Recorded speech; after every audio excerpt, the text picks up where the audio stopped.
guys, gumagawa po tayo ngayon ng bubong. Nagre-repair po tayo ng mga butas.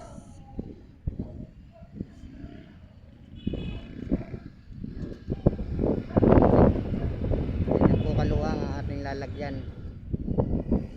Re-repairin po natin. Dahil guys ay marami na pong natulo.